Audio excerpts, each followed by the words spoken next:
ते काळे झेंडे दाखवणे, तुम्हाला दाखवायचे झेंडे दाखवा ना, तुम्ही साईडला उभे राहून झेंडे दाखवा, आमचा निषेध करा, परंतु दगडं उचलण्यापर्यंत हे बी पोलीसच्या देखता पोलीसच्या समोर एक जणांनी दगड उचललेला तुम्ही पाहिला, म्हणजे दगड उचलण्यापर्यंत मजल या लोकांची जाते आणि क्लिअर कट लक्षात येतं की इथलं पोलीस आणि हे जे कोणी गुंड लोक आहेत, पुढं आले लोक की ते 3-4च्या वरती कोणी माणूस नाही.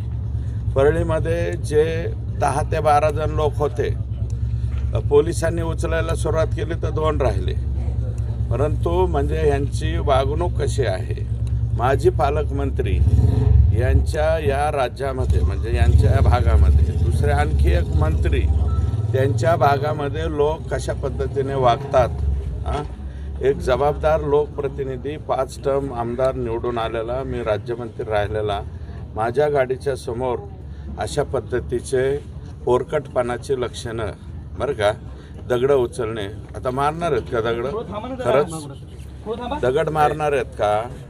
दगड मारणार नाही, काय नाही, फक्त लोकांच्या पुढं आम्ही यांच्यासाठी काहीतरी करतो असं दाखवण्यासाठीची ही स्पर्धा आहे. आणि ही गुंडगिरी, ही दहशत, ही संपविण्यासाठीच मी राजकारणामध्ये आता उतरलेलो आहे. आणि आणखी आता यांचे तर खुलाशावर खुलासे. आता जिरेवाडीचं एक प्रकरण माझ्याकडं आलं आहे, ते कृषी विद्यालय का काय आणलं आहे ना, सोयाबीन हे ते, त्याचंसुद्धा बरंचसं काही मटेरियल माझ्याकडं आलं आहे. ते उद्याच्याला ते पण ओपन होईल.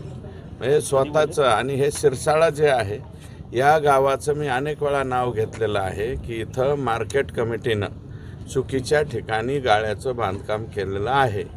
गायरानावरती मार्केटला दिलेली जागा एकदम पाठीमागे आहे आणि जे गाळे बांधकाम आहे, कदाचित हे जे रस्त्यावर आलेले आहेत हे बहुतेक गाळे धारक किंवा त्याचे लाभार्थी असावेत किंवा इल्लीगल इटभट्टीवाले असतात.